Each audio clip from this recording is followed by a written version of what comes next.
ತಪ್ಪಾಗಿ ಕೂಡ ಈ ಒಂದು ನೀರನ್ನು ಯೂಸ್ ಮಾಡಬೇಡ್ರಿ. ಈ ಒಂದು ವೇಳೆ ಈ ನೀರನ್ನು ಯೂಸ್ ಮಾಡಿದ್ರಪ್ಪ ಅಂತಂದ್ರೆ ಉದ್ದ ನಿಮ್ಮ ಕೂದಲು ಇಷ್ಟು ಬೆಳಿತಾವೆ, ಖರೇನ ಹವು ಹಾರಬೇಕು. ನಿಮ್ಮ ಕೂದಲು 15 ದಿನದೊಳಗೆ 2 ಸರಿ ಕಟ್ ಮಾಡಬೇಕಾಗುತ್ತೆ ರೀ, ಅಷ್ಟೊಂದು ಉದ್ದ ಬರ್ತಾವೆ.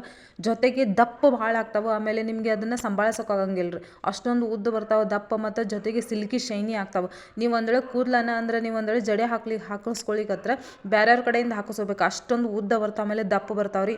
ಸೊ ಈ ಒಂದು ರೆಮಿಡಿ ಇಷ್ಟೊಂದು ಅಮೇಝಿಂಗ್ ಆಗಿದೆ. ನಿಮ್ಮ ಉದುರುವಂಥ ಕೂದಲು ಈ ಮಳೆಗಾಲ ಬಂತಪ್ಪ ಇವಾಗ, ಆಮೇಲೆ ಚಳಿಗಾಲ ಬಂತು, ಏನೇ ಒಂದು ಸೀಸನ್ ಬಂದರೂ ನಮ್ಮ ಒಂದು ಹಾರ್ಮೋನ್ಸ್ ಇಂಬ್ಯಾಲೆನ್ಸ್ ಆಗೋದ್ರಿಂದ, ಹಾರ್ಮೋನ್ಸ್ ಚೇಂಜ್ ಆಗೋದ್ರಿಂದ ನಮ್ಮ ಕೂದಲು ಉದುರಲಿಕ್ಕೆ ಸ್ಟಾರ್ಟ್ ಆಗ್ತಾವೆ. ಜೊತೆಗೆ ನಮ್ಮ ಒಂದು ಸ್ಕಿನ್ನು ಕೂಡ ಚೇಂಜಸ್ ಆಗುತ್ತೆ ರೀ. ಸೊ ಹಾಗಾಗಿ ಈ ಒಂದು ಹೋಮ್ ರೆಮಿಡಿನ ನೀವು ಯೂಸ್ ಮಾಡಿದ್ರಪ್ಪ ಅಂತಂದ್ರೆ ಖರೇನ ಹವು ಹಾರಬೇಕು. ಸೊ ನಡೀರಿ ಫಟಾಫಟ್ ಅಂತ ನೋಡ್ಕೊಂಬಂದು. ಇನ್ನೂ ನನ್ನ ಚಾನಲ್ ಯಾರು ಸಬ್ಸ್ಕ್ರೈಬ್ ಮಾಡಿಲ್ಲ, ನೀವು ಕೂಡ ಚಾನಲ್ನ ಸಬ್ಸ್ಕ್ರೈಬ್ ಮಾಡ್ಕೊಳ್ರಿ ಫಟಾಫಟ್ ಅಂತೇಳಿ. ಇದ್ರ ಲಿಂಕ್ ಕೆಳಗಡೆ ಬರ್ತಾ ಇರ್ತಾ, ಓಪನ್ ಮಾಡಿ ನೀವು ನೋಡ್ಬೋದು. ನಾ ಇಲ್ಲಿ ಬೆಳ್ಳೆದೆಲೆ ತೊಗೊಂಡೇನಿ, ಅದನ್ನು ಚಲೋ ತಂಗೆ ತೊಳ್ಕೊಂಡು ಕಟ್ ಮಾಡ್ಕೊಂಡೇನಿ. ಜೊತೆಗೆ ನಾ ಇಲ್ಲಿ ಕರಿಬೇವು ತೊಗೊಂಡೇನಿ, ಆಮೇಲೆ ಈರುಳ್ಳಿ ಬೀಜ ಮತ್ತು ಮೆಂತೆ, ಆಮೇಲೆ ಫ್ಲಾಕ್ಸ್ ಸೀಡ್ ಅಂತ ಹೇಳ್ತೇವೆ